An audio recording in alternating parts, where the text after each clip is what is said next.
Moonfall. What can be said about Moonfall? A lot. And I'm going to be joined by Alan Ng, my colleague at Film Threat, and we're going to talk about it. So here we go.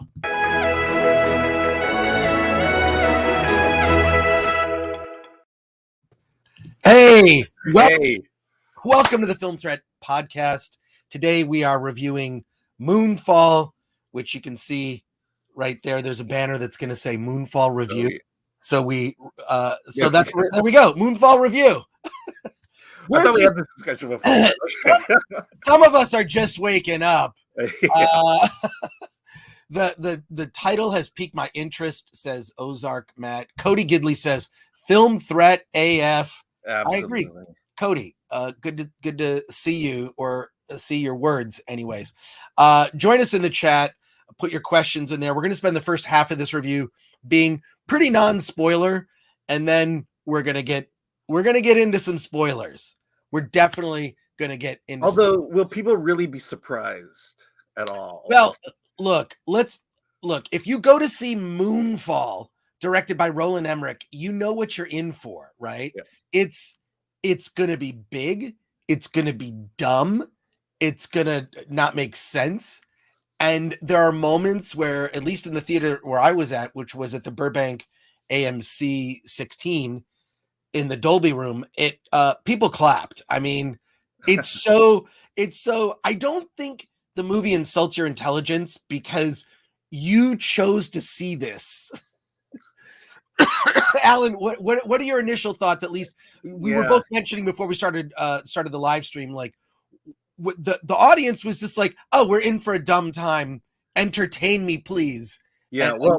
So my audience experience was a little bit different in the sense of in my section, I saw it in IMAX. So, it's a lot of people, and I won't get into that, but I think one of the downsides of the pandemic has been, we're watching movies at home with our friends. And so we talk and we laugh and we make jokes and we basically become MST3K. And now that we're back in the theaters, we've taken that experience at home and now brought it to the theater. And so I'm sitting in front of a couple who are just talking and just laughing at every single dumb moment, which means they were laughing through the entire movie.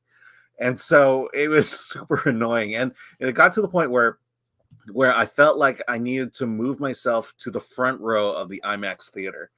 And I really resisted trying to do that. That bad? Yeah. Oh my God. I mean, it's just it just ruins the moment, even though you kind of know why they're doing what they're doing, but at the same time, I'm here to see a movie. Look, that for certain movies, I actually don't. I mean, I don't like talking, right? But I love a reaction, right? Like, like the crowd is. You're getting a good reaction. So, I mean, we should talk a little bit about the story, right? Before but I mean, it's like, the trailer is as described, right? The trailer, actually, I think the trailer makes the movie look more dumb than it actually is, because they do start out with this guy. It's Sam from Game of Thrones. I don't even know the actor's name. It's Sam. John Bradley. Okay. So Sam from Game of Thrones is this sort of novice, scientist who discovers the moon is out of its orbit and is basically going to crash into the earth. It's not going to crash into the earth. It's going to basically break up upon like entering the Earth's atmosphere and just sort of, pummel the earth with pieces of the moon and just basically destroy the earth. So, but what's weird is how detailed they went into the science. Halle Berry plays this astronaut who had an experience with Night Owl from Watchmen. See, I don't even know these actors' names other than Halle Berry. Patrick Wilson. It's so funny. I like Patrick Wilson, and I knew that. I have not had enough coffee. That is what my problem is today. Yeah, I haven't even seen either of those, and I know who they are. So. Okay, cool. So Patrick Wilson from Watchmen. He's this astronaut with Halle Berry. They have this accident in space.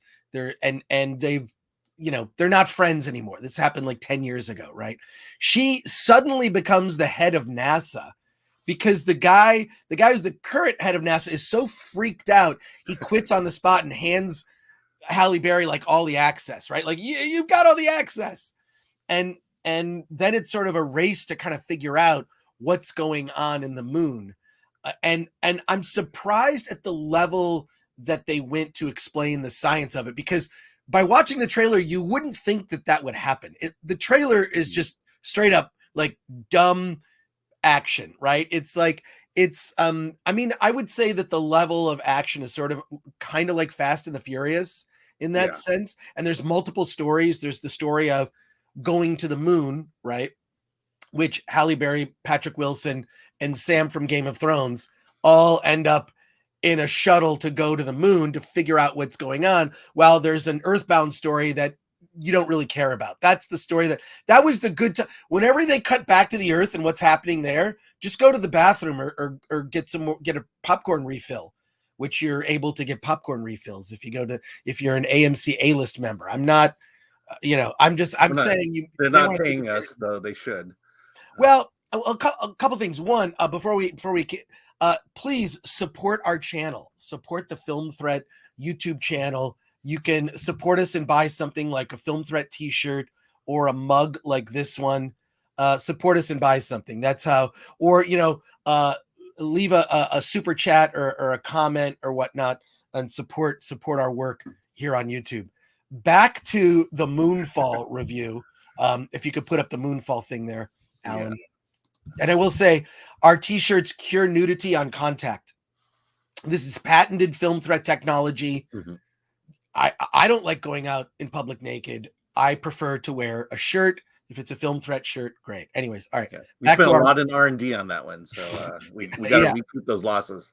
But I mean, look, Roland Emmerich, right? So his reputation, Independence Day, we kind of know what we're in for. That was probably, his most successful, widely known film.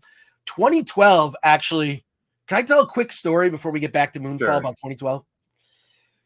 So I used to do stand-up comedy. For a brief period I did, and found out I was terrible at it. And so I stopped doing it, thankfully, to everybody. But I had a joke in my stand-up where I would say, basically it's like, in the mind's eye of the Aztecs, right? When they predicted the end of the world in 2012, is it possible that they just foresaw the trailer for the movie 2012?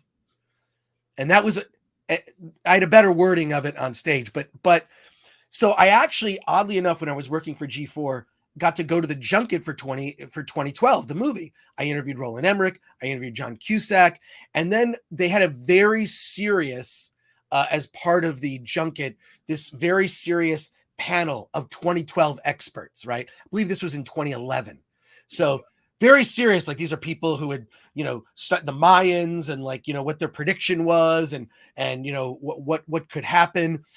At the very end of this conversation with all these very serious experts on 2012 and the end of the world, I raised my hand. I said, look, is it possible that the Mayans just foresaw this movie and in their mind's eye saw the images in the film and the trailer, and then they thought it was the end of the world? Which the whole room burst out laughing. Of the three, two of the guys were super pissed off. They were like, you've just basically blown our whole grift, right? Which is talking about the year 2012 and how the world's going to end. So, but one of the guys was really fascinated. He was an anthropologist. He came up to me after, and we got in this whole discussion about like Nostradamus, if you've ever read the predictions of Nostradamus and that, which I find fascinating, that Nostradamus got certain things right? And then, but we talked about this, and we talked about like, is it possible that the Mayans, like let's assume the Mayans can see the future. They could have seen the trailer for the movie 2012. Directed by Roland Emmerich, and thought that meant that the world was going to end. So it's like it created itself. And then we got in this really fascinating discussion about like, what if you could take a movie back in time? If you could take Star Wars, say, for example, and you screened it to people from the 1700s in colonial America, right? What would those people think? And the anthropologist answered very seriously, said, first of all, they would see Luke as a Christ figure, right? As Luke being, and then they would see Darth Vader as Satan, because the point of reference of people in the 1700s at that time was mostly the Bible and religion. So they would see it through that lens. So we got this whole fascinating discussion of like a primitive culture experiencing modern media and how they would interpret it. They would interpret it based on their own points of reference, which for most people was the Bible. This is a very long divert, and my apologies. We're getting back to the Moonfall review. I just thought that I derailed this entire junket because I blew the theory that 2012, was going to be, and of course 2012 happened, and it was a disaster for me, maybe personally that year, but for the rest of the world didn't end, and here we are, another Roland Emmerich end of the world movie. So, well, the hole in your theory is, why would the Mayans look at Roland Emmerich's 2012 trailer and not Independence Day? Well, exactly. Earlier. I don't know. Look, there's a lot of holes in this theory. All I'm saying is that it's weird. I mean, I was really in high school. I was really into Nostradamus and sort of end of the world predictions. It scared the shit out of me when I was a kid. Like reading through the Nostradamus stuff just freaked me out. I read books about it, saw documentaries. I mean, I don't know. I guess if you can guess a bunch of things, maybe something can happen. But the Mayans predicted the end of the world in 2012. It didn't happen. Mm-hmm. I mean, maybe some people would argue that it did end in 2012. That was the rise. That was when social media was on the rise in 2012 because iPhones became cheap, and they also, that's when 2012 is when they started using algorithms mostly on social media, which I love the Wild West of social media before algorithms. It was way more fun. Let's get back to Moonfall. Yeah. I'm sorry, Alan. Let's just talk a little bit about Roland Emmerich, because, I feel like Independence Day was his magnum opus, and everything literally that has come after that has been lesser versions of that. And that's definitely how I felt about Moonfall. It was like, this is very Roland Emmerich light compared to Godzilla, Day After Tomorrow. I think because he's with Lionsgate and not with the big studio, that the budget's not there, and but it just felt like it felt less than from what we normally got, and especially what we got with Independence Day. Well, I disagree. I actually think the effects were pretty awesome. Like it felt like the entire movie was shot on a green screen. Did you get that feeling? Like a lot of the quote exteriors on Earth felt like they were sets. Yeah. It felt fake. I don't know if that was like bad lighting. Oh, well, I mean, I'll say this: there's one segment of special effects that took me out of the film, and it was the flooding of Los Angeles, which happens in the first act. So that's why I'm spoiling it now. It just, looking at the LA streets of LA, it felt like it was a model being flooded by water. But I will say that the CG after that, a lot better, especially a lot of the moon stuff, and yeah, it does have that Fast and Furious where it's like, well, it's essentially a cartoon. Right. Well, we're going to get to some of the comments in the chat before we get to spoiler territory, but I want to go over at least what we know about the movie from the trailer, just so we can set that. But the bottom line is 3 astronauts head to the moon to discover what the hell is going on at the moon. Why is the moon out of its orbit? Why is it coming towards Earth? While there is an Earthbound story with the partners and children of the said astronauts and the mother of Sam from Game of Thrones. I'm never going to remember the guy's. He's Sam. He's Sam. He's Sam from Game of Thrones. Yeah, so you should correct that. It's 2 astronauts and Sam from Game of Thrones. Oh, that's right. 2 professional astronauts and Sam from Game of Thrones. If you want to get specific, the bad guy from Hard Candy and right.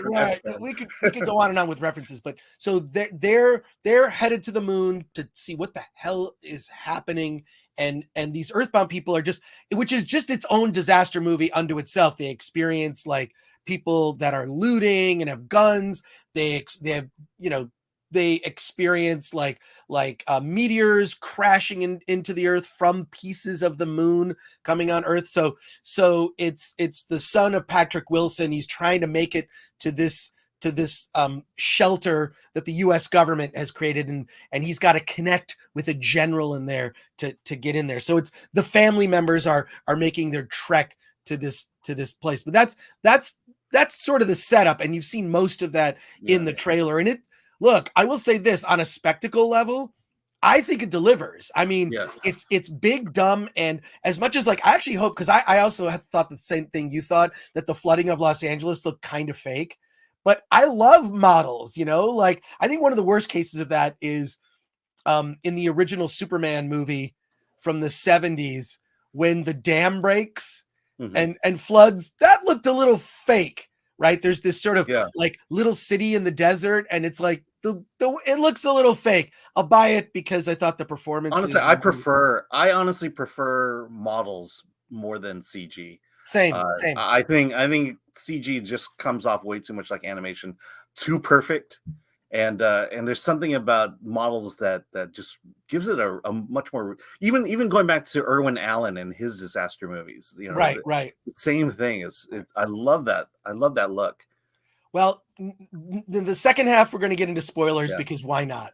Well, let me just say one thing. Sure. I think what Roland Emmerich does really well in these movies is pose a problem. The moon is coming and crashing at Earth. How does the world react to that? I would argue that the first half of Independence Day is light years better than the second half of Independence Day for that reason. What's happening when aliens are hovering over, the capitals of the world. And I think that's where he really kicks in. And I always feel like the second half is just necessary to end the story, basically. Right. Well, let's get into some of the chat here. We have Ben Grimm. Ben Grimm, probably one of the greatest members of the Fantastic Four, The Thing. Certain people will be highly upset at what happens in the movie. Well, we'll see. I don't know. I'm not sure. Do you know specifically what he might be? I don't know, but Ben, if Ben's still in that chat, please elaborate. Cody Gidley, I hope it's not a dream sequence from a Geostorm character. Ooh. And then Lil Chad says story at the 5-minute mark. Dude, we're getting into it, Lil Chad. We're getting into it. Hold on. We've got Ozark Matt says nice. All right, that's cool. Chris is a great storyteller, says Cody Gidley. Well, thank you, Cody. Yes, I have hung out with Cody on more than a few drunken night occasions, sharing stories. Cameron Belt says, "Hail chat, hail to all the chat." Oh, we've got a lot more. Chris Rocks, I'll take that. Fletcher Williams, Ben Grimm, Eli Roth did that when he showed the villagers a movie they had never seen or heard of a movie before, when he was trying to get them to act in Green Inferno. That's interesting. So he's referencing my story of like, what would it be like to show a primitive culture a movie and how would they reference it? It's interesting. I actually have like, it's weird. I have a copy of Star Wars on standard def DVD translated into Navajo. It's like one of the only movies with voiceover translated into Navajo. I haven't watched it, but one of these days I will check that. Lil Chad says, I will disagree and say that Universal Soldier was his real high watermark. Well, Lil Chad, that's your opinion. I respect your opinion. That's cool. I'm only going by box office here. Ben Grimm, clearly better than the other. Night Owl and Catwoman go to the moon to save Earth. That's the best comment, Ben Grimm. Night Owl and Catwoman team up. That's sort of cross. And Sam. Yeah, there you go. Ozark Matt, pre-space Ben. That's right. I did actually, oddly enough, when I was doing that horrible stand-up, which never went anywhere for a couple of years, I used to perform in a group called the Kings of Cosplay Comedy, where we would dress up as fictional characters, do stand-up in character. So I would be like, I did Ben Grimm, and I dressed up only in the blue Speedos with a white belt with a 4 on it. I know there are pictures on the internet of this, so I would dress super tanned. No, not really, but I would just get up and I would smoke a cigar, and I would get up with my blue Speedo on with the white 4 belt, and I would just say, I'm having a bad cosmic ray day. It happens to the best of us. Then I also did Mr. Fantastic, among other characters. It was not very good. You can tell. No one's laughing. No one's laughing in the chat here. We have Loon TV says, I actually look forward to this. I miss me some good world destruction from Roland. Loon TV, it's okay, there. I'll say this before we get into spoilers. You will not be disappointed. I mean, it is big, dumb, it's world ending. It's I'm surprised at the degree they went to explain the science of if the moon were to actually get out of orbit and hurtle towards Earth, exactly what would happen. It would physically break up. It wouldn't smash into the Earth like two balls, like that. It would just crumble, right? Like so. Yeah, I mean, it sets itself apart from Don't Look Up, definitely. Exactly. And correct me if I'm wrong, but I've never seen the world destroyed in this way before. But no, this is original way to destroy the world. Grimm, absolutely. Ben Grimm says, I could see church groups not being happy. Yeah, it's not, they got it wrong. The Bible got it wrong in terms of how, they get it wrong? Ruthless Gravity. I thought 2012 was great back in the day for its pure destruction porn, but the final act completely slogged through in its pacing, and I just wanted it to end. Well, Roland's consistent, I think, with that. Are they ever really happy though? Says Loom TV. Cody Gidley is crying with laughter. And does okay, little Chad, serious question: Dolby Atmos or IMAX better for this movie? Yes, we both saw. You saw it in Dolby. I saw Dolby Atmos. You saw it IMAX. I wasn't disappointed. The Dolby Atmos and those seats, where you can basically recline. And I don't know, man, like they figured out movie theaters, right? Like I will even look when I'm booking a ticket. Does it have the reclining seats? I need that. Oh, so I will say Dolby Atmos is my go-to. If this movie was in Dolby Atmos at my theater, I would have thought there. IMAX is okay. We've seen IMAX. Good image, but yeah. The runtime. Ozark Matt asks a very good question. I always look at this because it's 2 hours and 4 minutes, right? Add on your 20 minutes of trailers plus Nicole Kidman. It's, 20, you can show up late. You can be in that popcorn line stress-free, knowing it's 20 minutes until Nicole Kidman tells you, at least if you go to an AMC. And what's so funny is now, people are doing t-shirts of that Nicole Kidman thing because it's kind of ridiculous. It's welcome to the movies. Welcome back. We're so happy you're back. But people laugh and applaud when that commercial comes on at AMC because one, the trailers are over and the movie's about to start. And two, it's such a ridiculous commercial. So there you go. Disaster movies, Mark Clement says. And Loom TV says, is it better than Independence Day Resurgence? Please. 100% better than Independence Day. I saw Independence Day Resurgence, hated it. It was so dumb. There was no logic to it. It didn't feel like a true sequel to the original Independence Day. They wasted some of the best characters. I did not like Independence Day Resurgence. This is totally original, and it's a lot of fun and way better. Resurgence was trash. This is at least for the type of movie this is trying to be. I thought it was a blast. It's stupid. It's dumb. I mean, as a real movie, it's a 5 or a 6. As a disaster movie by Roland Emmerich, it's a 9, right? Like it's annoying. It's at that level. What if you were to give a rating? We are going to get Emmerich. I mean, really. Sorry, what's that? It's classic Roland Emmerich. If you like his stuff, you're gonna love this movie. I just again feel like it was light. I think there are things missing, and we'll talk about it in the spoilers. But it's typical. He checks all the boxes. Yeah, no, it's and better or worse than 2012. I actually think it's better. In 2012, that third act, someone mentioned it earlier in the chat. The third act of 2012 just gets dumb when they're on the ships. It's just like. I don't know. I didn't. The one thing I bought is that China would actually build those ships. That I actually. Oh shoot, we shouldn't say that word. Isn't that a verboten word now? You know what? I found out that I think they limited the monetization just for the live stream because they took it off once we were done. I hope this is being monetized because. Yes. I flipped the switches. Flip the switch. Hopefully you all saw commercials are coming in. Yeah, hopefully you did. Anything is better than Independence Day rehash. I agree. Yeah. The trailer looks like a mashup of every Roland Emmerich movie. Yep. That's actually deleted scenes. That's actually a good point. It kind of is. It kind of is like a mashup of like, hey, do you like aliens? We got aliens. Hey, do you like world-ending disaster stuff? Hey, we got that. It's almost like a mashup of, it's 2012 meets Independence Day. That's what this movie is in a sense. Although Independence Day kind of a twist. We'll get into that. Yeah, we'll get into that. Yeah.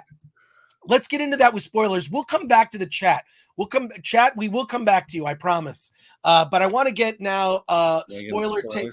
Let's get into spoilers. So now we're talking the second half of the movie or stuff that's not in the trailers. Let me kick it off. They find out the moon is hollow. The moon, it's a superstructure. It's a superstructure that was made by some past advanced civilization. Our ancestors, effectively. It's a superstructure, right? And it has corrupted by AI. That's basically that's the short version of it.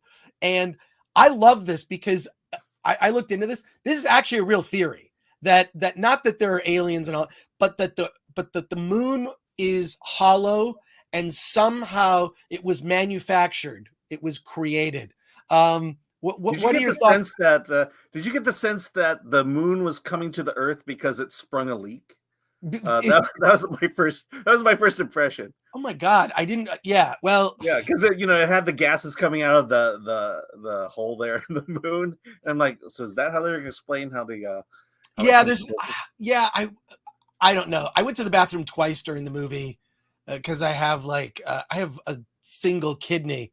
That's a story for another time. I was born that way. It's extremely rare, but it means I always look at running times of movies and I try to find the best time, to head to the bathroom. But that's effectively the reveal. And then it's like, well, how do you solve that?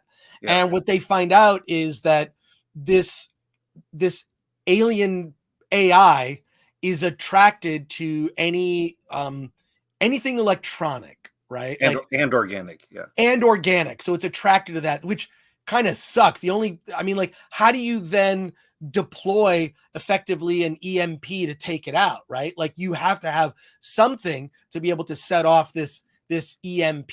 So they're sort of being chased by these aliens through the superstructure, which is utterly ridiculous. It's kind of like, the scenes in Return of the Jedi with the Millennium Falcon kind of going through the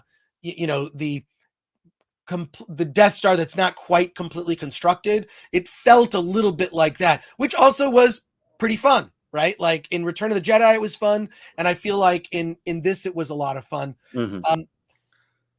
What are your thoughts? I mean, I will say this is, in terms of Roland Emmerich movies, I would put this up there with, yeah, I don't know. It's better than Resurgence. It's better than 2012. It's in some ways it's definitely smarter, say, than a lot of his other movies where I just feel like they just went down the dumb path. Yeah, I mean, I've not seen all of his movies, but the ones I've seen, I'm putting it right in between Day After Tomorrow and Godzilla, as Day After Tomorrow being the better one. And I think a lot of it was, I felt like the 2-hour runtime, I felt like it was still rushed. That like the characters in the movie, he does this thing where he gives them vulnerable emotional moments and then he gets them back right into the action. And I don't feel like I was really connecting well with the people, the real characters of this movie. Not like I did with Independence Day, which we're going to be referring to a lot with this review. But honestly, I just did not care a whole lot about the backstories of these characters. Yeah, well, I mean, they set it up in the beginning. It's 10 years previous, and we're seeing this mission go this mission go awry. That's the opening scene of the film, and which I thought that was that just raised a lot of questions. Quick, just say hi to Chet's mom 4 for the world is hollow. For the world is hollow, and I have touched the sky. Interesting, Chet's mom 4. I think I know who Chet's mom 4 is. Are you from Michigan? Do you know Chet, or do you know his mom? I know Chet's mom is what I know. Well, yeah, she knows I know her. Okay. But back to our spoilers here. I don't know. it worked for me. The whole thing worked for me. The one thing that also I can feel someone, or I'm sure someone in the chat has asked this, because this is a question you kind of got to ask when you go see a movie. Like, is it overly woke? Does it feel overly woke? And zero. It doesn't feel woke at all. Except if you think of it as a environmental cautionary tale, it's not, because, well, it's basically aliens who've done this. Right. And but it's so there's nothing that we did as a people to cause the moon to slam into the earth I will say this. It did bother me, though, that it comes out in the film that the moon is gay. And not only that, the moon is played by a straight moon, which the internet is not going to like this. The internet is definitely not going to like that, because that's not accurate. No, of course. I mean, if they want to, it could have been a trans moon. This is the stupid we've gotten to. We're like, no movie can be, every movie now has some criticism from a certain segment of the audience that will never be happy. So to them, I say, F you. I like an entertaining film. I like a film like, now also I do like my, sort of like eat my vegetables, which is documentaries. I love a really good documentary. I mean, we've been watching Sundance and Slamdance movies, and we've seen quite a few good ones. We'll actually be doing a live stream later today. I think is it 1 p.m.? Yeah, 1 p.m. 1 p.m. Pacific time. We're doing another live stream, which is going to go for a couple hours, talking about Sundance and Slamdance and whatnot.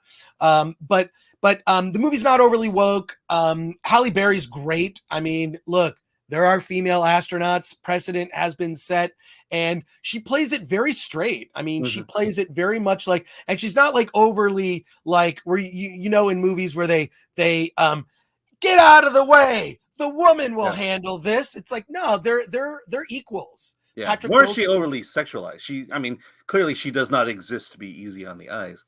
But you're going down a road I don't want to go down. I don't want. Yeah, she's not. And this is the one checkbox that Roland Emmerich doesn't have on this movie.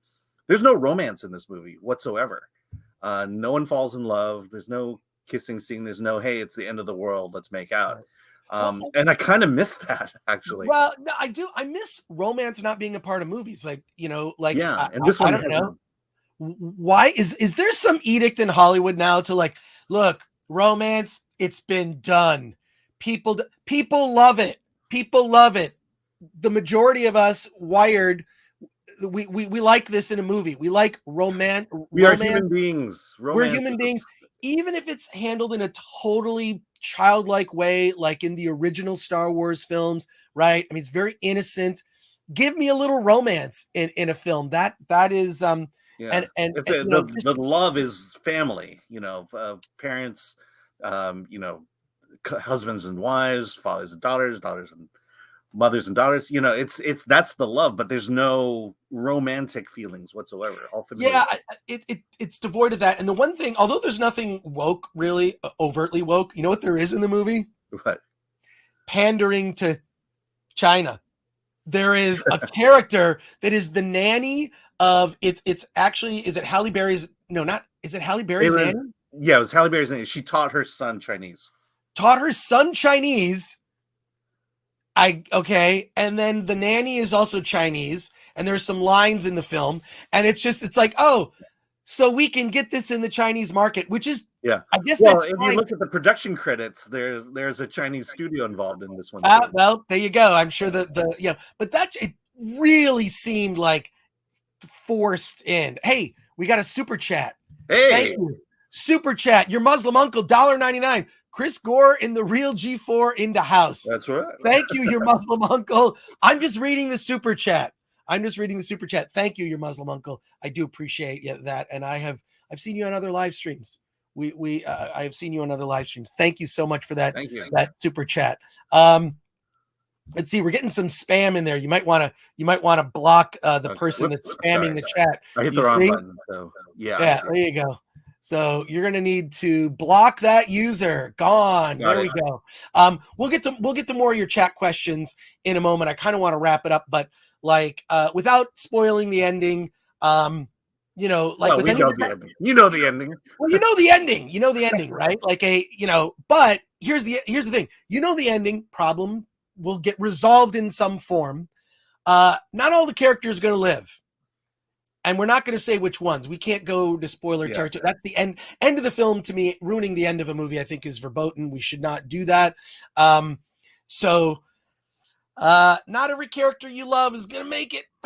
Not all going to make it. So choose wisely what characters you like, right? But look, overall, like, we walked out of the theater. I was with the whole group. We're trying to start this thing now called movie Twitter, #movie Twitter.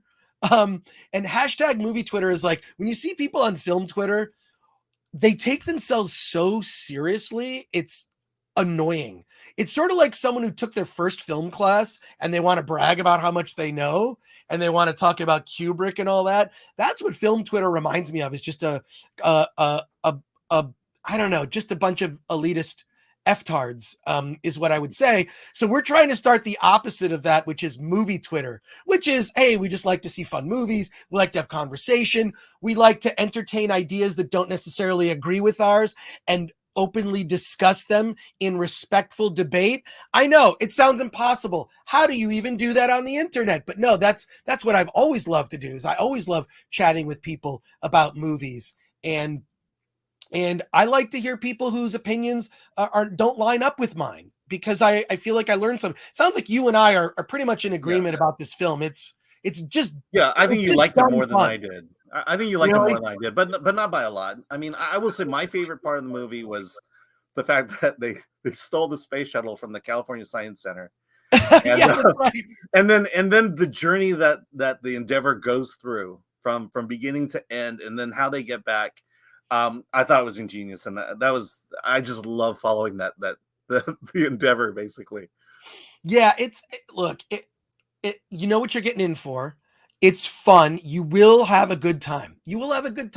However you decide to see this, and I would just not sit where Alan sat, where two people talked through the whole movie. But you're right. I mean, I almost feel like audiences have to kind of be retrained. You know, there used to be, AMC used to run this promo before their films, before the Nicole Kidman one, where they'd say, hey, no texting and no talking, please. Right. Yeah. I feel like we need to bring that one back. As much as I like Nicole Kidman, which, being the Ricardos, she's great in that. And I heard that that documentary about Lucy Ricardo is actually coming to Amazon Prime as well. So that'll be worth checking out. But let's scroll through the chat here for the people. I feel like they're talking amongst themselves. Let's see. Little Chad says the moon identifies as a planet and was trying to transition. Yeah. There you go. Yeah. There you go. We'll get banned for that. Yeah, I love, I mean, the whole moon thing. Once you get into it, literally get into it, it's pretty cool. Well, Chet's mom says, or will I forget it as soon as I get in the car? Oh, you might, but also, did you have a good time? Did you have a good time? Hey, the moon is transitioning into a comet. Now we've started a trend. Oh, we're gonna get banned. Maybe the moon is an asteroid who is comet curious. I think if you had put asteroid with 2 S's, I think that joke would have landed even better. Well, you have to do the dollar signs. That's yeah, comet curious. The chat is like talking amongst themselves now, so that's good. Ben Grimm, they do have a random Asian foreign exchange student to get that China crowd. As I read, they watch movies. Yeah, because that works. That works amongst the Chinese community. You know, we just want one person, right, in the movie to represent us. And of course, it's the nanny or the cook or the person who does our laundry. Right. I don't know. I thought that really felt shoehorned in. Right. Yeah. I mean, I know diversity is like a big concern in, the big mainstream movies now. And it just felt so shoehorned. It's like, oh, here's my Chinese nanny. Not only that, she's teaching my son Chinese. And then he speaks a couple lines of Chinese, which was very good. So, but China, it's funny, but China doesn't care. They love the fact that there is a Chinese character, while Chinese American. Really? Yeah, because I mean, they've got their own economy that's huge, but for us Chinese Americans, it's like, okay, that's the bone you're gonna throw us. Thanks. Fletcher Williams says romance is so last year. Meanwhile, Hallmark making bank. That's true. Yeah. Look, Tyler Perry. Yeah, I think the next movie Twitter film we're gonna catch is Marry Me. So with the Owen Wilson. So I may get suckered into going to that. But I'm also there's a Jackass Forever, a Jackass fan event that has additional footage. Going to that one, so I'm sure we'll do. Yeah, We've got more live streams coming up. Plus, The Batman, a movie I've been waiting for now for years. I've been waiting for The Batman. Obviously, I've got my Batman mug that does have its ears. When you say years, are you talking pre-Justice League or after Justice League? After Justice League, like, well, they were going to make a movie called The Batman with Ben Affleck, and then it turned to, Robert Pattinson. So there you go. That's real. He's the only G4 left. Well, thank you, Michael Quaid, for the kind remark. Whatever G4 is doing now, I have nothing to do with it, and I wish them luck because I do have friends and former colleagues there. I want them to succeed. I really, truly want them to succeed. My belief is that YouTube creators and the voices that you hear on YouTube have kind of become the new G4. If you ask me personally, just as a fan, I think that's what's happened. But Gore, the OG G4, thank you, Fletcher Williams. We got comments rolling in.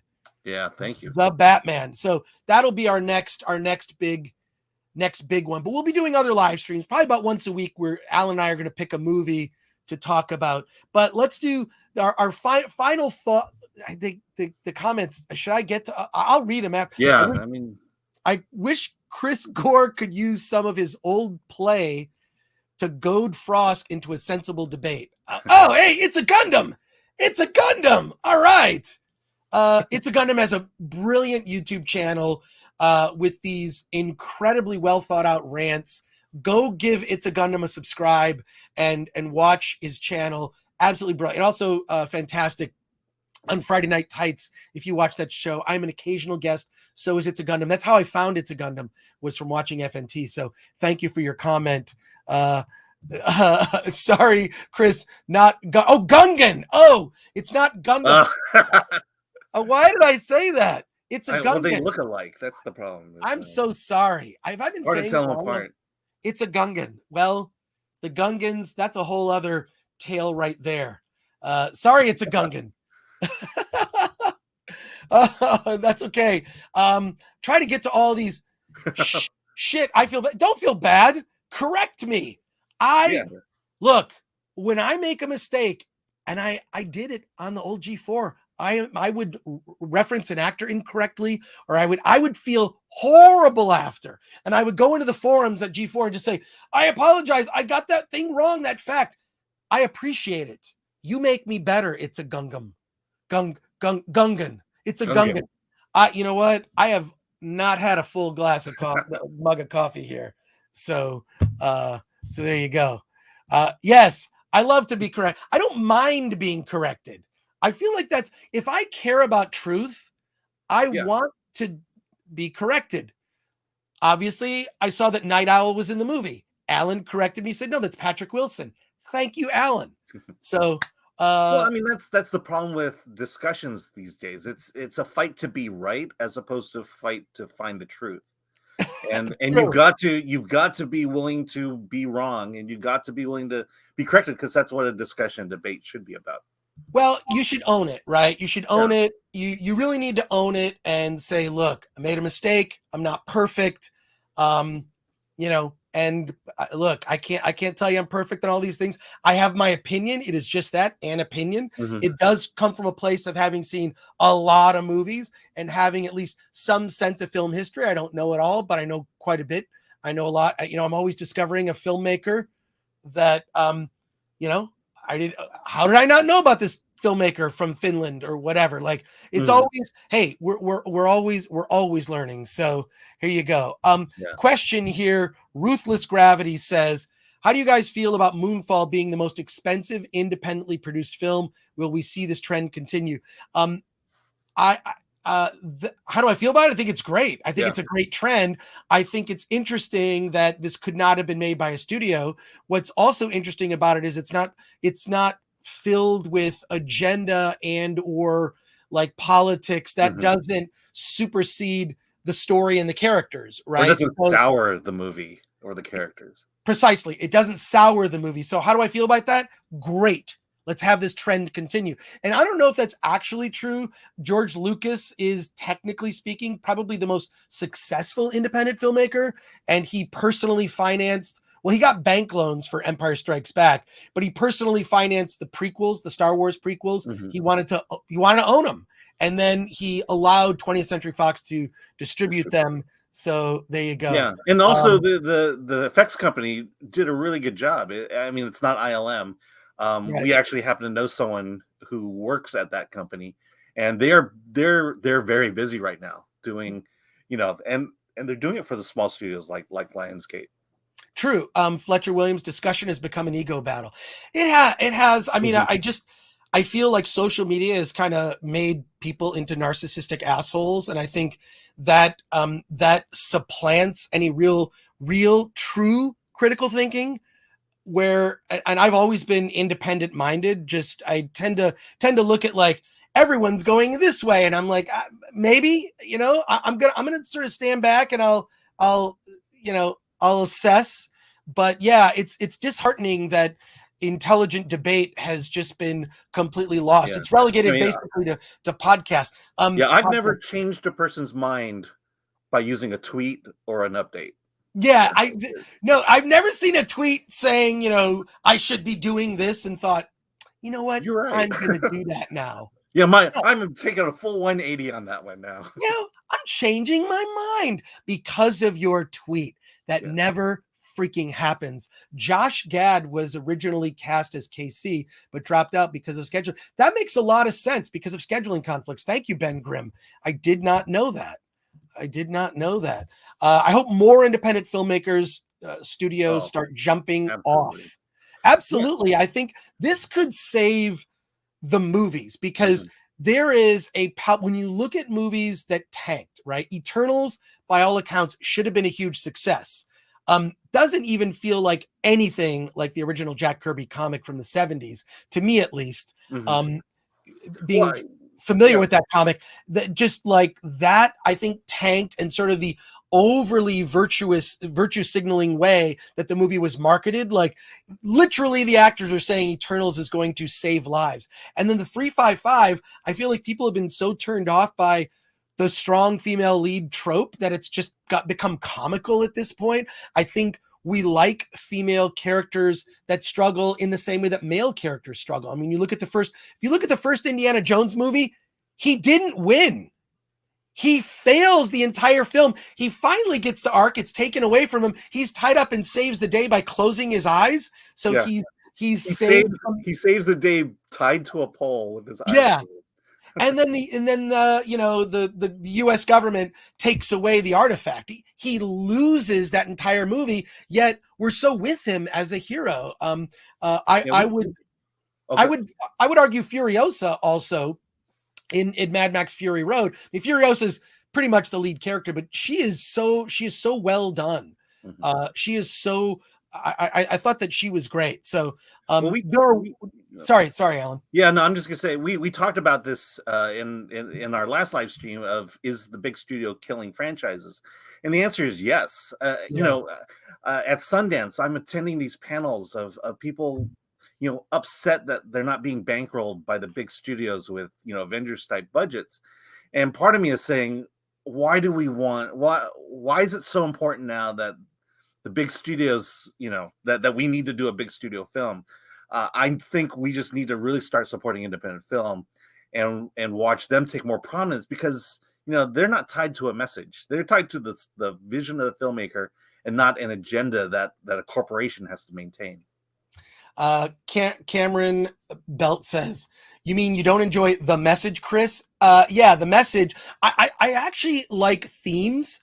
I like themes in films, and I like, movies have changed my mind about certain things. There's a great scene in the movie Field of Dreams that's at a school meeting, and it's about censorship. You could never even put that in a movie today. So yeah, I don't like messages to me when they're so overt and over the top, and it's like the movie stops to give like, here's the message. It's like finding a fly in your soup. It's just something I don't want. Little Chad says Chris Gore representing Gen X attitudes on social media perfectly. I'm not sure if that's a compliment or if that's. I don't know. Well, no, I'm definitely. punk rock and whatever. And It's a Gungan says, Returnals saved me money. Don't know about lives. Thanks, It's a Gungan. Oh, wow. And we got a few more comments here. Fletcher Williams, I was really wrong about that. Thanks, Twitter stranger, said no one ever except Gore the man. Yeah, there's someone I know. Oh God, I don't even want to say. Someone I know that was like, I don't even know how to say it. Like basically this whole thing, like someone who works in reality television saying you should go out and get the jab. And I almost quote tweeted the person saying, normally I only take medical advice from my doctor, but because you said it, I'll do what you say. As a way, sarcastically, obviously. Yeah. But I'm shocked that someone in that space would think that anyone would give a shit what their opinion is. The fact that they have this sort of narcissistic view that people care. That's why if you see my Twitter feed, I'm not giving you medical advice. Generally, if I talk about politics, I make fun of it. And I although I don't like to talk about politics at all anymore, right? I just feel like don't listen to the guy who was on DV Doomsday's thoughts about politics or medical advice. When it comes to movies, you consider my opinion. On almost everything else I would say, please ignore me. Ignore me. You should just ignore the hell out of me. We're getting a lot of comments here, but I know we got to wrap things up here. Mike Smith, I'm 55. And the last few years, I find myself gravitating towards older films from the 70s, 80s, and 90s, ignoring modern films. I just want to be entertained and not lectured at. Mike Smith, You and I are exactly alike. So I am with you. I am with you, Mike. Well, I miss the days of imperfect people, where people had flaws. And they had to overcome those flaws. We should. I want to see racist people in movies. You can have characters in movies that are racist or not perfect, or maybe they go through a change, right? When a characters now start out great and they end great, but they don't go through a character journey where they start out flawed and then they end changed. It doesn't mean that they change. But I feel like that was my issue with 355 is you have these strong women, but they were never really challenged other than the task they had to accomplish. They lacked a character depth that needed to be overcome, or that gave them weaknesses that we could relate to. And, that's where we're heading with big studio films. Yeah. Fletcher Williams, they forgot that propaganda cannot be art. Hannibal Grimm says, heyo. Fletcher, ketchup is political now. No, that's the thing that actually irks me more than anything is when like food brands, like this thing with M&Ms now, they're doing like I don't care, or like Gushers and these other like candies are now getting political. It's comical. It's clown world. And I think it turns people off. Whenever I see that, I'm like, I don't care. Walk down the grocery aisle and there's no people of color on any brands anymore. And then, but it says, Belt, it's just for laughs, but too many times I pop into live streams and people think I'm the real Gundam. Need to change the name soon. Okay? It's okay, it's a Gungan. It's okay. Yes, I'm sorry I got you confused. My apologies on that. And Chris, did you ever read DC Vertigo's Preacher? Never mind the terrible TV show. That's on my list. That's on my list of comic books. You can't see my room. What's so funny is I found like this one clear space. I'm surrounded by shelves filled with comics and stuff. And here I can show you a little bit here. Comics and books and Star Wars and Fantastic. You have Galactus. Four. I have the Galactus. I couldn't resist because it came with a little Silver Surfer, which I think is great. But we got to wrap it up here. Thank you to the chat. Hail everyone in the chat. Your Muslim uncle says it's a Gungam. What are Roy you talking about? You just got Chris to compliment and suggest people to subscribe to Gundam. You marketing genius, you. Well, and subscribe to It's a Gungan. There you go. Chet's mom, who I happen to know. Yes, I watch old movies on Tubi. Someone has to. I dig it. Well, chat. Continue to chat. Thank you. The first season of Preacher was very good. Mark Clement says that's a comic book that I do need to visit. There's comic books like, for example, Watchmen, the original Watchmen, which I bought it issue by issue when it first came out. I had to buy it issue by issue. Took like over a year to get all the issues to be able to read all of Watchmen, which was fantastic. But I generally read Watchmen once a year to renew my faith in the medium, that I cannot believe a comic book could do this. It's such a powerful comic book. So there you go. Want to thank you, everyone in the chat. Thank you for your Muslim uncle for giving us a super chat. Alan, we made $1.99. I'll split it with you. All right. Yes. Cool. But thank you, everybody in the chat. Thank you. Appreciate your support. We're going to be doing these live streams more once a week, Alan and I, probably on Thursday mornings. We're going to be doing live streams. We talk about a movie. I'm also talking to some other filmmakers. So what we'll do is maybe we'll do a movie and then we'll have a special guest, but we'll be doing live streams and we'll be talking to you, and telling you about independent films. And if you love independent film, we've been doing these Sundance live streams. There's a couple more on the Film Threat YouTube channel. So please like, share, subscribe. This afternoon, in just a couple hours, 2 hours from now, we're doing another live stream all about Sundance. We're going to have probably 2 or 3 more of our colleagues on here talking about movies. 3 more, that we saw at Sundance. And hello. There we go. And whoa, we got a $20 super chat here. Let's see. Whoa. You got to mispronounce names more often. Got to get those numbers up. It's a Gungan. Yeah, subscribe to It's a Gungan. Thank you for the $20 super chat. We do appreciate that. That's great. It's a Gungan. Thank you for hanging out with us. So that's it. We're wrapping it up right now. I want to thank everybody in the chat. Take care, everybody. We'll be back this afternoon. So join us for that. Alan, any final thoughts? Yeah, if you're a fan of Roland Emmerich, this is hallelujah, he's back. I would say this is definitely, Independence Day, which was a whole other thing, a phenomenon, and Will Smith, of course, he's the cast in that movie is great. There's some things that are kind of cringe now when you watch that film that don't date well, but this is super fun. You get what you expect. It's big, dumb Roland Emmerich is back and it's fun. Go check it out is my recommendation. And we'll talk to you later this afternoon. All right. Take care. Oh, go to filmthreat.com. Check out our website and reviews. All right, later.